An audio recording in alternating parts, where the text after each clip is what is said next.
John! What? Red 7! I don't know what Red 7 means. Hot route! I don't. What is hot route? Will you just go stand on the other side, please? Down! Come on. Ready, down, set, hut, hut, hut, hut! Hit me!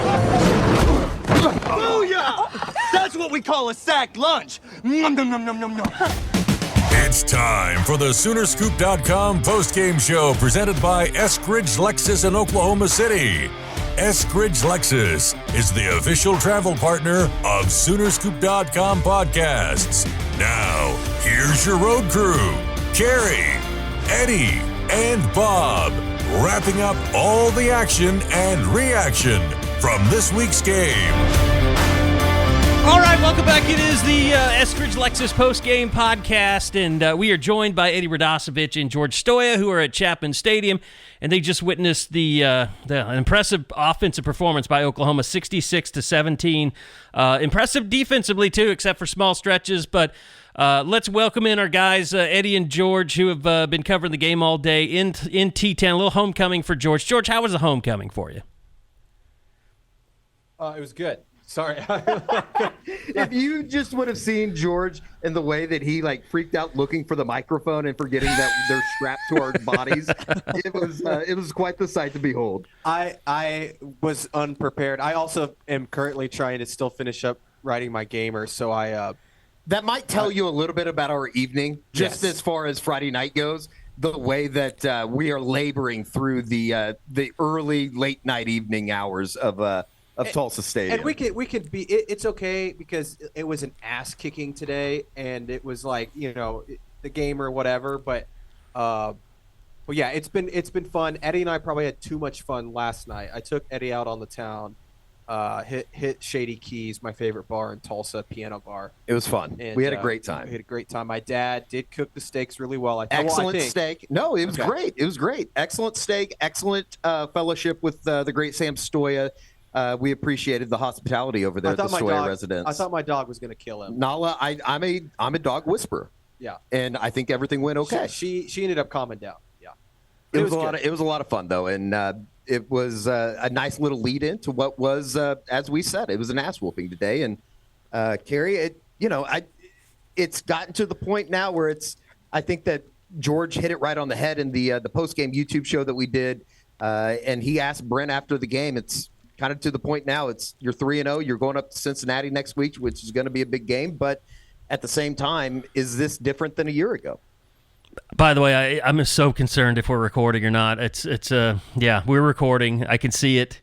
I promise. We don't have to restart anything. It's just I'm gun shy. So, yeah, I have my own little things going on back here in studio. No, I mean, Dillon Gabriel was fantastic today. I want to say he threw 19 passes before he had an incompletion, and that could have been a pass interference attempt to Andrew Anthony near the corner of the end zone. But his day, just spectacular. 28 of 31. Did have an interception, 421 yards passing, and 5 TDs. And, guys, he could have easily gotten to 500 if he'd wanted to today. No doubt about it. I mean, it just depended on how much you were going to put the foot on the gas. And, I think that was something that we talked about here throughout the week, just with Jeff Levy, as Wyoming's looking to take the lead on Texas in the second half. It's not been a good day around college football for a lot of people. Well, Big 12 is just embarrassing themselves. Oklahoma State's just absolutely I want to say that I'm shocked, but I'm not shocked to a certain extent. I'm shocked they got their ass beat. If they would have just lost that game, I think it would have been South they got Alabama, dominated. It was only a 7-point spread. It's unbelievable. But they got killed. But going back to Dillon Gabriel real quick, he was spectacular today. Yeah. I mean, I thought maybe it was his best game in his career today. That was one of the things that we talked about throughout the week was the fact that, and Jeff talked about it on Monday at the press conference, how conservative they got. And right out of the gate, Carey, I mean, they were 2 bombs. Ready to downfield. 2 bombs down the field, and he has a little bit of a presence about him that you're starting to feel like this offense can be pretty good, but at the same time, the run game is worrisome. It's concerning that it just doesn't seem like there's a whole lot there. Yeah, I mean, they start Javonte Barnes today. We'll get some more into that. I do want to hit on because we have a lot to talk about with emerging young stars today, especially at the receiver position. But first off, I want to talk about Jackson Arnold and his part in the offense right now, and guys, it's just not working. And you've got to just when you put Jackson Arnold into the game as a quarterback and he's just running the offense, he's fantastic. But trying to, I don't know, massage his ego or what you're doing with the Belldozer package is not working for him. And I know nobody was around here when they were on the Belldozer, but that's what we call it. So you're at Oklahoma. I'm sorry. It's not working. And it goes along maybe, Eddie, with what you're talking about in the run game, and maybe it's not all on him, but the play calling, they tried to do a pass today out of it, and he fastballed it right into a guy's face mask. There was no nuance on that throw at all near the end zone. I think it was Blake Smith that he threw a 90-mile-an-hour fastball right in his face. I mean, from 5 feet away. It just like he is clearly not comfortable going in there as a specialist. And you put him in as a quarterback, he looks fantastic. I mean, I think it's time to put an end to this short-lived experiment with Jackson Arnold coming in 4th down packages. Are they doing it because they don't feel comfortable enough to be able to just turn around and hand the ball to Tawee Walker or whoever? I mean, it just seems like he's the perfect guy that you would want near the goal line, and then all of a sudden you look up and they're running Jackson Arnold into the game. Or are they just trying to get him snaps? It just feels too cute. Yeah. Yeah. I asked Lebby directly after the game. I don't know if you're over there, Eddie. I basically was just like, are you guys going to keep running this package? And he just gave me a word salad for an answer. He said, I think being able to change some pictures and find ways to create an advantage will be important for that stuff moving forward. I don't know what the hell that means, but I was looking for we're not doing that anymore because it just isn't working at all. No, it's just it's ugly, and maybe it is a bigger symptom of an offensive line. I mean, guys, had Caden Green in the game today. It's obvious Bill Bedenbaugh is not happy, and he's trying a lot of other things. Yeah, I mean, I think it's pretty clear that they're looking for an answer at left guard because Savion Byrd has not lived up to what. And I will say, this was a different situation than a week ago when he got pulled. Yeah, he got banged up on one of the extra points. He was on the ground quite a bit in the first quarter. It was really, but he never came back in. And no, he didn't. Yeah, you're right. And after the game, Britt said he's fine. So I don't know what the situation. I think maybe he did get pulled again. Yeah, but I mean, clearly, I thought it'd be Everett that came in at left guard, and it wasn't. So, and Caden Green's a great player. I don't know. I think they still need to figure. I think the root of the running game issues is the offensive line has not come together yet, and they're just running. And this would be a better question for Josh. I just don't think they're running like schematically a great run game. And I think it was Gabe Eichert who was talking on their podcast about this, a week ago or so. But like their schemes, they're doing too much. They need to simplify what they're doing. And we tried to blame it all on the running backs.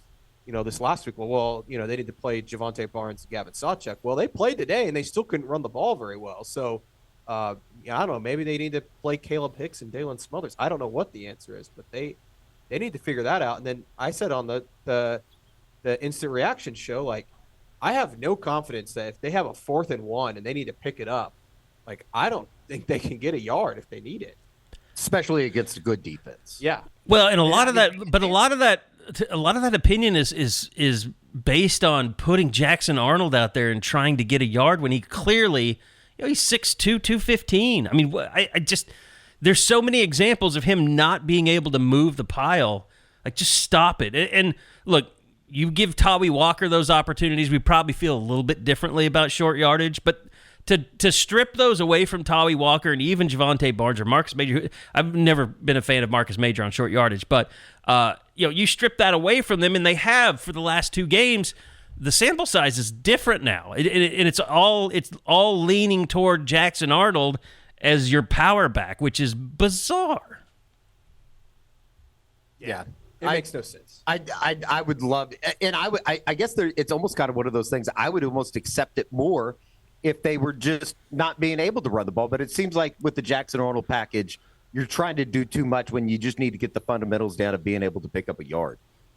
But outside of that, there's really not. Yeah, quarterback wise, there's and really play calling wise. I mean, it was a good day. I mean, they weren't conservative. Jeff Lebby made up for what he did last week, I thought, and now he can move forward with Dillon Gabriel and know, you know what, you're going to be able to and really the offensive line guys, in pass protection, they hung together pretty well today. I'd say, it's a different game, and Tulsa's no good, but it looked better even than it did against Arkansas State, I thought. Yeah. Did you the stat on Dillon Gabriel today?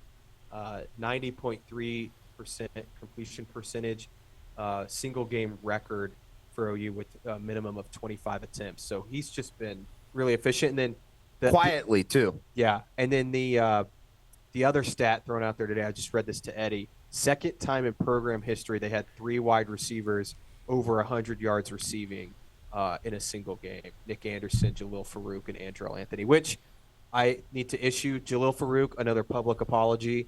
He is hold on. Are you trying to steal my thunder before I can actually, present this information? Like you got to do a week ago. Like I publicly told you, I'm sorry for my Tawi Walker takes. But you had to know after. Look, you were looking pretty good after he fumbled the opening kickoff. I know. I was feeling good. I was like, all right, here we go. And outside, I will say, outside of the fumble, which obviously can't happen, he was great in the return game. Yes, they're gonna bust one eventually. I think Brent said it after the game that he has to be one of the first wide receivers or first guys in a while that had over 100 yards receiving and over 100 yards in the return game. 105 yards on kickoff returns. The 62-yarder was the one that he fumbled. That was his longest of the day. But you got to see what I've seen in Jalil Farouk today, which is a guy that has a burst. You notice, on kickoffs, he would just kind of jog into the madness, and then when he saw something open up, he would burst into the hole. He has a second gear, and you saw him on deep balls today. He looked, the tackles that he breaks, we've seen that more and more. He's very physical, much more physical than you give him credit for, even myself. But, the way he ran through that tackle for that first touchdown, most 90% of receivers would have been tripped up on that play. Sure. By the way, do not forget, Eskridge Lexus is the official travel partner of Sooner Scoop. They take care of us on all of our trips. Wanted to take care of us in Tulsa. We said, nope, we got to take care of. We'll drive our own Lexuses. But, yeah, they've got the first ever TX that's coming in, 3 rows. I know a lot of you guys out there, a lot of families looking for 3-row vehicles right now. The all-new GX is coming out as well. Or stick with the classics. Eddie's got the UX, and I've got the IS 350 F Sport. Just look, once you drive a Lexus, there's really no going back to non-luxury. It is just a great experience, and Eddie and I both drive them. I can't drive anything else now. I've just been ruined by driving a Lexus. So if you are interested, look, it's affordable. It's not out of the stratosphere, super expensive. And if you go in and tell them that you're a Sooner Scoop subscriber, Ed and the boys will take care of you, give you some special deals. But lease is going on right now. I know the 2023 RZ's got lease specials going. So go check them out, Eskridge Lexus, or check them out online, eskridgelexus.com. Check out their inventory. If you're looking for something that they don't have, they will get it for you too. They did that with my car and got a great deal and a great car. They're not charging these ridiculous over MSRP prices. What the car costs is what you pay. So you get a little bit more off being a scooper. So go see Ed and the guys over at Eskridge Lexus. Tell them that you're listening to the Eskridge Lexus postgame, or that you're on Soonerscoop.com, and they'll give you a special deal. It was really, really good, and you can see the confidence starting to build for a bunch of those guys. And oh my God, Nick Anderson. We just have to throw him out there. Josh, I think, put it best out on Twitter during the game, and the idea that coming into the season, you thought the running back room was going to be very, very strong, and you had questions about the wide receiver unit. I think it's kind of flipped right now. And maybe that's not a whole lot to do with what the running backs aren't doing, but rather what the wide receivers are doing. And Nick Anderson, with the 3 touchdowns today, he's starting to become a little bit of a threat out there on the outside for him. Look at it this way. Jalil Farouk, he's starting to come into form. We knew Andrell Anthony was going to be a difference maker. You feel like Drake Stoops is going to get you, really tough yards around the goal line. He did that today with 2 touchdowns, almost had a third. And then you start adding in. The first catch that Jaden Gibson made today, unbelievable. He looks like a guy that has never dropped a ball in his life. Like, he can't drop a ball. I mean, that's how far he's come from the spring. And then Nick Anderson, my God, I haven't seen somebody, it's been since Hollywood Brown since I've seen somebody that open behind a defense that many times in one game. He has and I even like I think it was the second touchdown that he had, made a couple nice little moves out in the open field after the catch. That was it's encouraging. And I think that, offensively, it looks really good right now outside of the run game, which has question marks. But, it's kind of funny, Carey, that this is the fourth or third game in a row, though, that we're talking offense when I thought the defense at times, they continue to do it. They continue to look like a much improved team on that side of the football. I thought Danny Stutzman, after about 10 minutes of game action, was going to be the National Defensive Player of the Year this week because, I mean, the pick six that he had, he was flying all over the field. He actually missed a tackle. He actually missed a tackle today, like just right out in the open, just flopped trying to tackle a guy in space. And that was the only time I really saw anything bad. But, you look at the defense guys, and there was that little stretch where the starters were in there, and maybe it's because the offense was scoring so quickly. Maybe they got tired, but you noticed a lot more substitutions coming in even before halftime.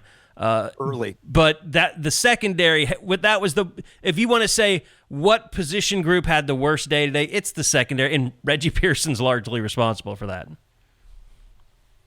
Yeah, he bit on the out fake, yeah.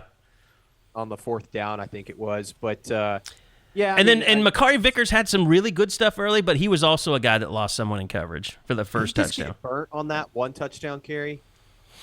I don't know. I mean, because Kendall Dolby came in, and he had an interception, and then I don't remember seeing Vickers. And Vickers came back after that bust, but he just slowly disappeared throughout the second half.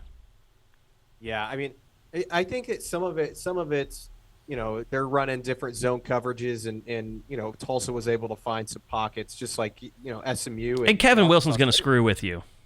Yeah, sure. He's a great play caller, and they did some nice things. And we talked about the pass rush. We've been talking about the pass rush every game. It seemed like it struggled again today, but there was a highlight though. Yeah, there was a highlight. PJ Adebore seems like he's starting to come into his own a little bit, getting a little bit more comfortable out there. We talked to him after the game. You can check out the post-game interviews on Sooner Scoop editorial page. It just seems like he's different. I know that we've said that from day one. He's just a little bit different than everybody else. He moves so damn well for how big he is. Well, and the highlight for me today, just personally, is because we have Trace Ford on every Thursday on our morning radio show. How awesome was that? And he was asked about dropping into coverage this week. I think Spinozzi asked him. And then I asked him, what defensive player would you move to offense if you could? And he said, myself, because he's a great tight end, and he can't wait to show us his hands. And for him to get that drop into coverage and get the interception and almost score a touchdown, what a day for that guy. Also, by the way, side note, Cincinnati and Miami, Ohio are going to overtime right now. Oh, wow. Are we a final in Stillwater yet? Yeah. I think it was 33-7, right? I think the last I saw, Gundy was apologizing to the fans. So if that tells you anything about how that thing went tonight. I mean, guys, I had this argument with my guy T-Bag in the mornings. I'm sorry to talk so much about morning stuff, but that's where all my OSU talk comes from. We have a bet on, I think it's either 5 or 6 games over under. I said at OSU's wins total. The way that they lost so many people and had to redo that roster and brought in guys from Utah State or Utah Tech and a guy from a Division III receiver, that's going to take a toll on you, man. And, I mean, we saw that today with Oklahoma State, not to mention the quarterback issues. But there are a lot of teams in the Big 12. You said it, Eddie. It's a bad day for the Big 12. I don't know what's going on with TCU and Houston, but I don't know how good Colorado is after watching a half of TCU. Chandler Morris, skeptical as a quarterback. Yeah. It's been rough. And, Texas is now tied with Wyoming as we record this.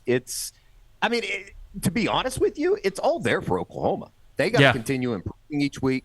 Just the way I mentioned this to George after the game, the way that Brent talks about this team, he really likes this team, I think. Like, I think he thinks that they are starting to come together a little bit into form of what could be a team that could compete for a Big 12 title. And I think that when you look at some of the steps that they've made defensively, I mean, we would have been losing our absolute minds a year ago if a defense would have been able to turn the ball over 5 times. They're just simply making plays that they haven't in the past. And there's so many different, and we say this all the time, and it's all the BS with the competitive depth, but like it's true. It's true. Yeah. Look how many different guys went out there and made plays. 5 different guys made a big time turnover today. Yeah, and they were all great. And guys like Key Lawrence and Danny Stutzman and the improvement they've made since last year. And then you've got Kendall Dolby makes a nice play on a ball. It was a terrible decision, but it was a great play by him. The Fuller kid had a rough night. Yeah. He had a rough afternoon. God, he was bad. But well, yeah, I mean, I'd say Kevin Wilson knows who his quarterback is now after that game. Yeah, yes, 100%. But like Kip Lewis, they're playing him at Cheetah.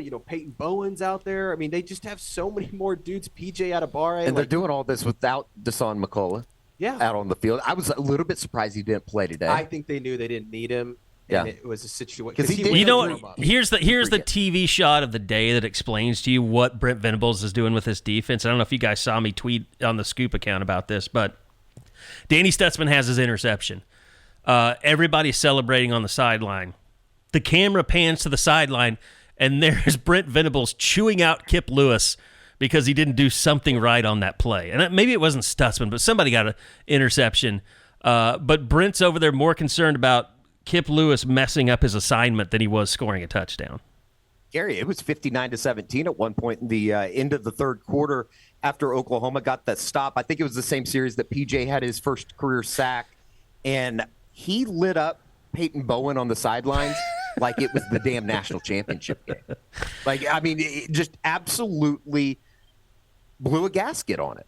And I think that that's a positive moving forward. Well, Brent's the one that said he has to be more involved with this defense this year, and he clearly is. Sure.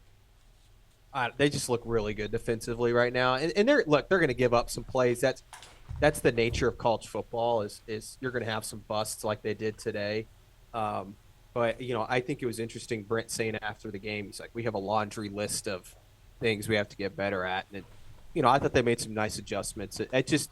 You just look how many different bodies they have out there. You just feel good about it. I don't know. And then if Dillon Gabriel keeps playing at this level, man, if we want to go back to the offense at all, I mean, he looks like a different player to me. And again, maybe they're going to play a lot better defenses here soon. But if he can play at that level, there's no reason this team shouldn't be able to go win 10 games this year. And that's where this thing is at now. Yeah. Now you have to start going and do it in conference play. Everybody expected you to be here, but it does look like it's maybe turning a corner a little bit. And I think, a year ago you were telling me I would love to go back and listen to the post-game pod after the Nebraska. I think me and Carey, as we're driving out of Lincoln, I think I decided that this team was not only going to win the Big 12 title, they needed to be in college football playoff talk and stuff like that. And this year they've been so much more impressive, and I think but there's still this hesitancy from us and everybody else because we saw what happened last year, but it does feel like this year, and you guys were around it obviously more than I was, but this year it feels like it's a different group. Hey, how about in talking about defense? How about Marcus Stripling? Getting some runs today? Yeah. I thought he was pretty good when he got in there. He was very good. I mean, you noticed him. I mean, that's not something you always say when Marcus Stripling is in the game. And I thought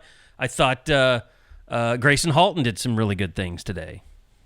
He did. I fall in love with Grayson Halton the more he plays. He's making plays late in games that are out of hand, but at the same time, he's making plays behind the line of scrimmage. And I think that you have to like that. I'm still waiting. I guess we're nitpicking here, but I'm still waiting on Rondell Bothroyd to have his coming out moment. Because and he's been really solid in the run game. Mm-hmm. He does that you don't notice all the time, but he's really good at setting the edge. But he was the guy I thought was going to lead this team in sacks. And I'm other than the Arkansas State game, I don't know if he's been that close on some of these. So I still think there's guys that can kind of have a break. We're only 3 games into this thing, I think there's still some guys that could have some big. That was a big play for Cincinnati. A very big play on 3rd and 12. They convert in overtime. Miami, Ohio has already scored to take the lead 31-24. By the way, guys, I want to get back to some defensive stuff too, but I mean, I think this is one thing Sooner fans can kind of revel in a little bit. You look at special teams under Brent Venables so far. You have Gavin Freeman with the punt return for a touchdown that kind of made you think, okay, well, this is a little bit different. You have Peyton Bowen blocking a punt. I know he wasn't supposed to be doing that, but they were not close, but they were, when they wanted to be, they were pretty close to some punts today. But overall, 631 yards in kickoff returns today. Like, that's, to me, that shows you that they are no longer this team that is just happy to fair catch everything, that gets kicked off. Like, they're being aggressive, and they want special teams to be an advantage for them. They have playmakers back there too. Yep. Like, they're putting the right guys back there. Like, just Farouk look at is really good back there. And look at the guys that are blocking for him. Yeah. I mean, Trace Ford's on the kickoff team. Yeah. And he's running full speed ahead. It's like they have some really talented young players within the program right now, and it's very evident. Like, you can see it just out on the field watching a game. Actually, that's not true at all. I was looking at the wrong stat. They had 631 yards in total yardage on kickoffs today. That wasn't how many return yards they had. But the point still stands. No, you're right. And I think that it's a big positive. You come out of the non-conference play feeling pretty good about this operation. Outside of, like, if you're really nitpicking stuff, there's some stuff that they need to clean up, obviously. But there is a lot to like in terms of the direction, the trajectory of what this program is right now. Well, I think it was a good day. It was a good learning day for the secondary because, like we said, Kevin Wilson is going to throw some stuff at you that you didn't expect. He's got a lot of tricks up his sleeve, just things that he can do to mess with your coverages. I mean, there's a reason he and Brent tried to kill each other in practice all those years. I mean, he's a guy that fights, and he likes to screw with defensive coordinators and make your coverages vulnerable. And so I think today, even though it's too bad SMU is playing Prairie View A&M because we're not going to really get a read on them this weekend, but it's probably a lot more complex than facing anybody else that they'll face or may face, coming up. And I think the secondary knows now, hey, we're not there yet. We might be able to win some one-on-ones, and we have most of them. But just talking and just knowing that you're vulnerable still, I think is not always the worst thing to happen to you in a blowout victory. And I think that there's an understanding, too. Brent talked about it after the game. They had leaders a year ago. They have more of them this year. And they have a bunch of those guys that were leaders a year ago that are all back on this team. And I think that there is a sense that, Ethan Downs talked about it this week. Danny talked about it after the game today. They haven't done anything. They haven't really accomplished anything in terms of what they want to do from a team-oriented, goal standpoint. So I think they feel like they're hungry. They're saying all the right things right now, and it's going to be about making those steps each week, and especially here over the next 2-3 weeks. You got Texas looming. I think next week, even though Cincinnati's not playing well right now, it's a really big ball game for them to go up on the road for the first time in what will be a hostile atmosphere next week up in Cincinnati. They just have to do it each week. It's like it kind of sucks in a way, because you're not going to make some kind of bold proclamation each week. But at the same time, if you go out and do it, I think you'll be happy where everything stands at the end of the year. They got to get to 5-0 before Dallas. Yeah. Got it. You got to walk into the Cotton Bowl undefeated. And they should watching Cincinnati right now. They should beat Cincinnati by 2 scores, I think, on the road, and then turn around. I don't think Iowa State's any good. It's going to be a really, really tough test on Oklahoma's offensive line. We're going to find out what that group's made of next week when you go against the Cincinnati defensive line group with the Corleone kid that is extremely good. By the way, Matt Campbell accosted by a fan today. I saw that. One of the great videos out on the internet.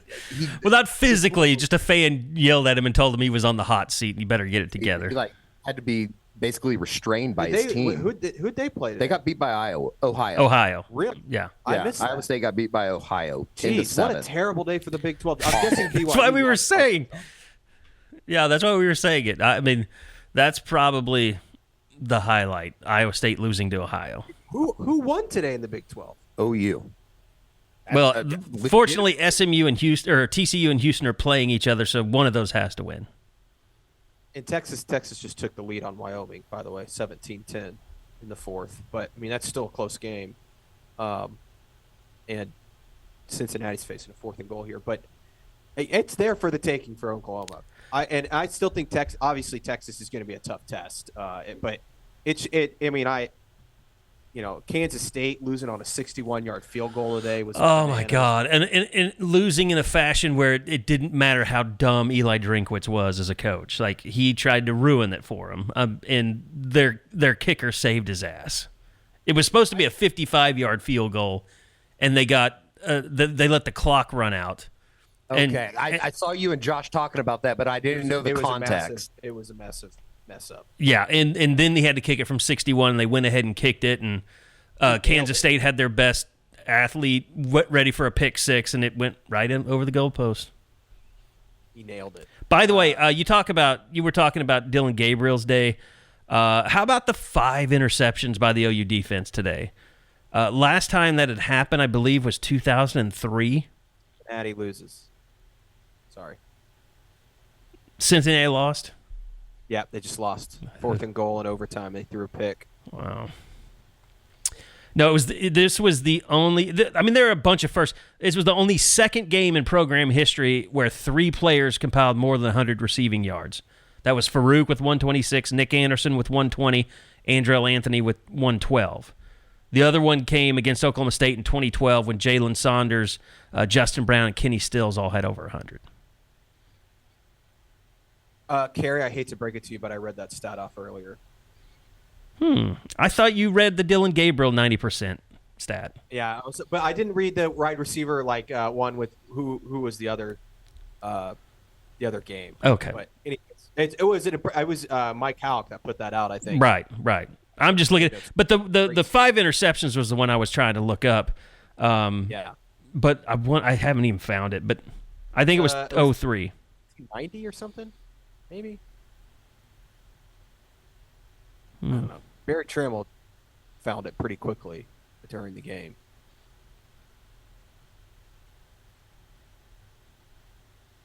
I can't find it. Nope. Oh, here it is. First game with 5 interceptions since 2003 at Texas Tech. Oh, 2003. There you go. 5 INTs, Gentry Williams, Danny Stutzman, Kendall Dolby, Key Lawrence, and Trace Ford. And it's just plays that they weren't making a year ago. I know that they're easy plays, but Brent talked about it after the game. I mean, they had 8, I think was the number that he threw up there, 8 interceptions that hit players' hands a year ago. They just weren't making those. And you can see how quickly something like that changes a game. The Danny Stutzman pick 6. And the biggest thing too is it's not just like they're catching the ball. They're in the right position. Right. Like Danny Stutzman being yes. in the right position today to make that play. Is he in that position a year ago? Probably not. Like that's the difference. Or Key Lawrence was in great position. Kendall Dolby's in great coverage. Like those are things that I don't know if they're in those positions to even make those plays a year ago. So that's the part that they're playing with a ton of confidence. That I think last year it felt at times like they were running around not knowing where they're even supposed to be half the time. So that's the part that gives you some confidence that this thing is headed in the right direction. By the way, Danny Stutzman did lead the team in tackles today with 9. Gentry Williams was 6, who was out a big part of that game because it looked like he got a stinger to me early when he was making a tackle. Reggie Pearson had 5, so did Jaron Canick, and then Ethan Downs, Trace Ford, and Isaiah Coe all had 4.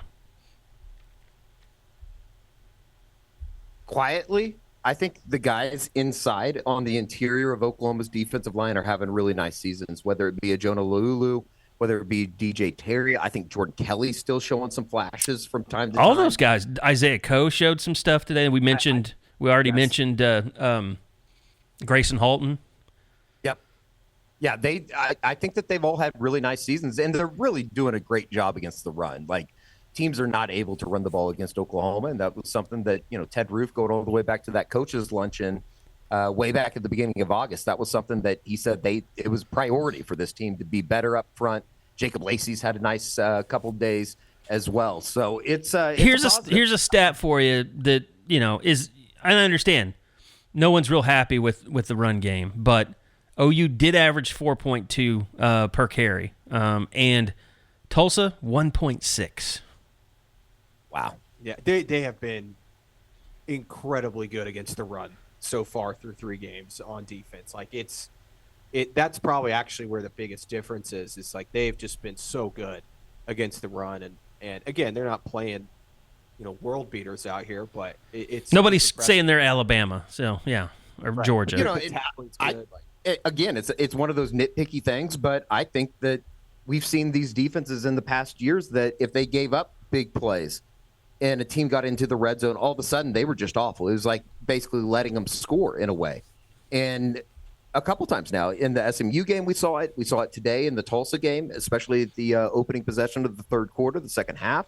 They bend their back a little bit, and they're able to get off the field, and they're able to force a field goal or a field goal try. So it's going to be a work in progress, but I think that from where it is right now through 3 games, it's been maybe even a little bit better than I thought it was going to be. And guys, I think it's going to be an interesting week. Just now that we know that Cincinnati lost, we know how different Brent Venables was in that SMU week. By the way, I thought he seemed incredibly relaxed in the postgame tonight, like more so than he has ever probably in a postgame press conference. No, he was. I think, Carey, that is something that kind of speaks to how much he likes this team and how much he feels like it's coming together. And when you see all the young guys that are contributing, whether it be early in a game or late in a game and being able to close out, something that they've talked about quite a bit in finishing games, whatever the scoreboard may say, it's a positive, because I think in past years you would look up and all of a sudden this turns into a 66-28 type game rather than a 66-17 game. They got better as the game went on. I think he's relaxed, but he's also got this sense of he's not jumping the gun. Yeah. He knows that they have still so much to prove. Even though he believes that this team's different, because that's what he said, to me, was he really truly believes this is a different team than a year ago. Read the quote off that he gave you after the game, because I thought it was a pretty I'm not insightful answer by any means, but I think it was a brutally honest kind of assessment of where things are at. Yeah, he said, I do think it is different. Yeah, you're going to avoid the same result? I don't know. That will be determined by how our guys stay determined and stay committed and stay focused and not get distracted and not get bored with doing the little things over and over and over. Same discipline to our process, how you play at a high level. The improvement that we have to continue to make, the hunger, the leadership, the focus from everybody in the organization will determine that. But I do feel like we've got a better edge. I think we have more maturity. I think we have a better football IQ. I think we have, again, more competitive depth. Take a drink. And, again, hunger, a chip on our shoulder, all those things to perform better than we did a year ago. But every team's different. I'm really excited. I really like this football team, and they're a fun group of guys. They're close with each other. That doesn't always mean that you're going to win, but I do believe that we've got a different level of depth and a different level of overall commitment. Again, we had good leadership last year. We just didn't have enough. I think we've got more guys who are capable of winning and more guys who are capable of leading. I mean, that's just... Well, with that that just means that this week is going to be hell, because he is not going to let anyone, he's given all those compliments, now he's going to beat them all down, because he's probably going to see what's happened to Oklahoma State, what's happened to Texas, and what happened to Florida State today. I mean, they were in a real struggle, and I mean, Georgia was in a real struggle. They were down big at halftime. Alabama is not looking great still. I mean, they have Tennessee got throttled by Florida today, so it was a letdown weekend. Everybody talked about, he knows everybody's going to be talking about Cincinnati lost and that they're not as good as people thought they were. And he's going to have to fight against that, because the fans are now going to think that this is going to be a cakewalk going to Cincinnati on the road, and it is going to be far from that. Texas is putting away Wyoming right now, by the way. They're about to go up 24-10. But, yeah, I mean, I think it seems like this team has a good even Danny Stutzman after the game, he's changed so much in terms of he just seems to be very focused. And not to say he wasn't last year, but Eddie, stop editing video. Yeah, that's my bad. I'm sorry. I'm trying to get the Levy stuff up. I knew that it was going to come through. I do think we're about I was to trying get to out. You yelled at me on the last YouTube show. I'm yelling at you on this one. We're good. We're good. I knew that was happening, and I was just gonna hope. So bad that I know that sound so well. I didn't know. It was a good day up here, though. I mean, and I thought, it's a small thing, but OU fans showed out, Carey. It was crazy. I saw your video. I retweeted it, but it was crimson. I mean, there was it looked like Tulsa had a little section for the away team. Yes. I mean, it was and that was to be expected. I mean, I don't think anybody didn't expect that. But, I mean, I knew people buying season tickets just to get seats today. So, season tickets, yeah. I mean, Tulsa's season tickets. They I don't know how they do that. I mean, people. I'm sure that you don't turn down money, but at the same time, is that a great business practice? Also, Colorado's losing. What a day for a day in college football that we all thought was going to be kind of boring. Kind of shit. It's been a good day, and that's That's usually what happens. That's football. Usually what Jay happens. Norvell. Hey man, I am all in on what are they? The Rams. I'm all in on the Rams. I think I've reached my max capacity watching game day this morning. I think that Deion Sanders is great for the sport of college football. It's awesome that Colorado is playing relevant football again. I'm completely out on that shit show that is, though. Just the circus around it. The thing about it is that's so disingenuous is he's not there for long. Right. It's Deion is about Deion. Yeah, and he always has been. And he always will be. Yeah. So it's and I get it. You remember when he came out to the Under Armour thing? That was when what's his name from Union? DB was there, and they were running the Trey Brown. Trey Brown was there, but it was so cool. I mean, I was even starstruck a little bit that Deion was out there. I mean, he has an aura about him. There's no doubt about that. It's I think anybody that grew up in the mid '90s or was watching NFL football at that time, I mean, he's prime time. There's a reason why he has that nickname. It's awesome that Colorado is doing what they're doing, but I've reached a point where I'm getting it shoved down my throat almost every day. And The Rock being there today, I don't know. It kind of rubs me the wrong way. I was looking through the On3 videos the other day, and every other one has Deion on it. It's you can tell it's just anything you put with Deion on it, people are going to watch or click on it, and it's pretty obvious that everybody's overselling it right now. No doubt. I do want to go to a game in Boulder, though. This place looks beautiful. Atmosphere looks amazing. I mean, everything about it looks awesome. Those were the nastiest fans. They were Eagles fans, but in college back in the day. Really? Oh, yeah. I think that they chill. No, back in, I'd say, coming out of the 90s and stuff, their fans, they did the snowball thing where they would throw snowballs at people on the sidelines and might put something inside of them. Maybe a rock or two. Well, now I'm kind of liking the Colorado today, so I might be apologizing for everything that I just said. But I think that was back in the day. What do you what kind of outlet do you have when you live in such a hippie place? I said hippie too. Eddie, you gonna drive back to OKC tonight, or do you want to sleep over? I think that I'm gonna head back. I think I'm headed back to Oklahoma City. I need to eat. I haven't eaten all day. Yeah, and after last night, that's probably not the smartest idea. I hope you've had some water. I've had water. He's had water. I've had plenty of water, but I need some sustenance. I need some food. Maybe we could hit some Whataburger on the way. Might have to.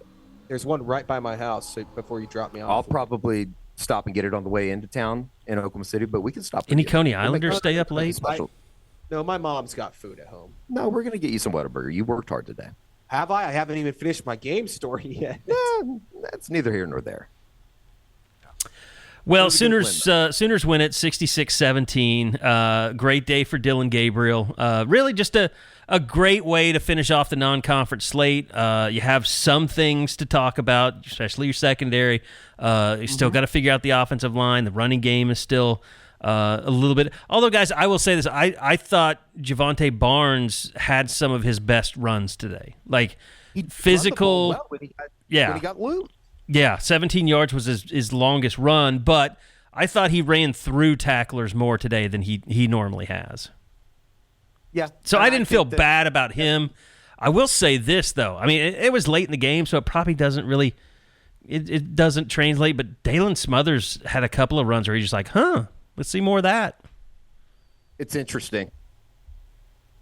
I don't think there's any doubt about that. Like, I love what some of these young players are bringing to the program right now. And, Smothers is kind of along with the rest of them, that it looks good. I think Josh even said it on Twitter. It's kind of funny that, the entire month of August during the preseason, we talked about Josiah Wagner. He's like the only guy outside of that young group that we haven't seen yet. Is he hurt? He has to be. Yeah, he must be. Because, they played every freaking corner that they had almost today. Yeah.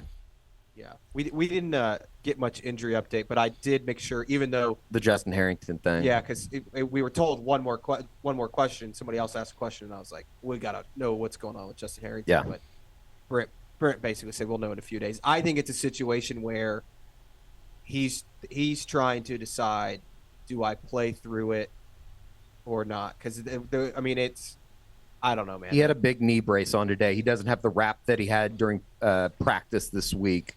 He was dancing around and stuff. I just don't know. It's a knee injury. It's a knee injury, and I would guess, and maybe we shouldn't speculate on what it is. But if you were speculating, I think he has partially torn something, and he's trying to decide: do I try to play on it, partially torn like he did a week ago, or do I, go ahead and get the it done surgically, And I told you guys, to me, that sounds like a meniscus. Yeah, maybe. I really don't know. I don't know that either. It's a knee injury. I think it's one of those situations where he's trying to decide what's the best route for him in his career, and it sucks because it's like it is his last year. I guess he could get another medical red shirt. Yeah.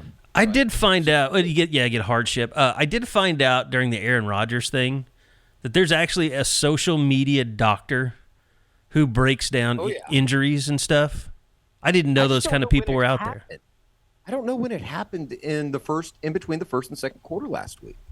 And for him to still continue to play on it, and I know that he was laboring, but he made the pick to end the game. I was completely blown away that he played through something like that a week ago, but whatever it may be. But on the way he was banging on the ground and stuff after plays, it was just like, See, that hindsight, you look back and you go, did he know that there was something wrong with his knee? Like, was there something moving, laterally that he found throughout the game, and it just got worse and worse and worse?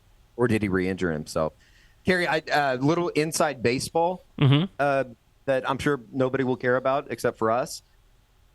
Brent Venables did his coach's show from Tulsa. We did it last week. I mean, you noticed that he was still in his clothing, his sideline gear when he did the show last week. I think it's a situation, and this goes into into everything he's talked about, efficiency. I wonder if, he's doing something on Sundays that he wasn't doing last year. Right. And I don't know if he's like, depending on what Julie's situation is, not do that show. Maybe he's just wanting to do some stuff. Yeah, it's possible he's flying to New Orleans on Sundays. I don't know. That could definitely be the case. And like I said, I think there is a part of him that's like, if I didn't have to do this show, I definitely would not. Yeah. Oh, yeah. It was really funny though, because after we got done with the Brent Venables press conference, he's like, all right, everybody needs to get out. And I thought it was weird. And so I went back down because we did our post-game interviews with players and Jeff Levy and Ted Roof out on the concourse here at Chapman Stadium. And so I went back down there, and Dean and Brent were getting ready to do the damn coaches show. I was like, holy crap, I can't. And the best part about that is I think the team had to wait on him. They're not going to leave the head coach up here. Yeah, it's true. It's just kind of weird. It's kind of weird. That's got to be, just another insight, but that's got to be tremendously taxing on the production staff. Oh my God, to have to cut up video and show it to him like right after the game's over. Oh my God. Yeah. Yeah. I don't even know if they had a return monitor, Carey, to be able to watch like whatever highlights they were doing. And maybe it was just a quick hit and they go back and they do some stuff in post. But yeah. Yeah. Like let Teddy and Gabe or somebody come in and break down the game or something. Yeah. That's weird. Interesting. Well, and like I said, you know that there's a reason for it. If that's kind of cool if they're doing it that way so he can go see Julie on Sundays. But that's I'll have to check into that. Yeah, it's weird. All in all, though, great day in Tulsa. The weather was tremendous today. it was very enjoyable, and I'm ready to get this thing going as Oklahoma enters conference play next week. I think it's kind of exciting here now that we see what this thing is through 3 games, and I think there's a lot of hope that they can be really good. So no Coney Islander on this trip? There was not any Coney Islander. I'm sorry. There is one literally across the street. Yeah, there's one right across the street. That's the old school one right there. I don't know if they're open this late. Are they open? I don't think they are. It's not a great neighborhood to be open this time. So, all right, guys. I appreciate the work. It is on to Cincinnati. So first real road trip. I guess this was a road trip, but it was a drive down the turnpike. But next week you guys get on a plane. You stay at a hotel for a couple of nights. Do the whole deal. It's going to be an 11 a.m. kick. So it is. I'm sure Fox was really pissed that they lost because it's their big noon kickoff next week. Yeah, it's weird. And I saw that they are going to have the entire Big Noon crew there next week for their show. So it's Carey, it's kind of like you said. I think that there's going to be a lot of Oklahoma fans that look at the final outcome in Cincinnati today and go, oh, well, they got beat by Miami, Ohio. This isn't going to be a test. I think this is going to be a very big test as far as kind of what this team is. And it's kind of like it was today, George, and we talked about it on the preview show. If this team really is taking steps and they are who we think that they could be, you go up and you win by a comfortable margin next week. Yeah. I mean, I wonder what the line's going to be on that. I would say it's going to probably be around 14. I was going to say 9 or 10. 9, 10, 14, somewhere in there. Because I think going into today, it was at 7.5 on some they should win projected. by 2 scores. They should go up and handle business. Yeah, They should, in the fourth quarter, feel comfortable running the clock out down the stretch. As good as Vegas is, they always have a problem getting lines for Oklahoma. Because they either it was an easy bet. I thought that 27.5 was way too low today. I would have smashed that. I'm sure Eddie did. some people did. Yeah. and by the way, if we're going to go really inside, OU was -8 in the second half today. Really? So it was a profitable day. Wow. don't gamble, kids. They're after the second half. All right, that's going to do it. We will be back. Don't forget, the guys mentioned they will have the Instant Reaction YouTube show. It's actually already up at youtube.com/SoonerScoop. Go check that out. We'll have our practice report coming up next week as well, along with many, many other things as we continue to add to our YouTube channel. Also, Soonerscoop.com. We do this because we do all of this because we want you guys to be members, subscribe to Sooner Scoop, best community out there on the internet for OU fans, and just go check it out. Soonerscoop.com. Sign up is right there for you. So maybe there's a special promo you can take advantage of. Just go click on the sign up and you'll find out. So thanks everybody for listening. We'll be back again after Cincinnati, and we'll probably have that show up at night and not the next day, even with the travel, because it is an 11 a.m. kickoff. So should be a lot of fun from Cincinnati. Until then, thanks to George, thanks to Eddie. I'm Carey Murdoch, and we'll see you back here next week for another edition of the Eskridge Lexus Postgame Podcast.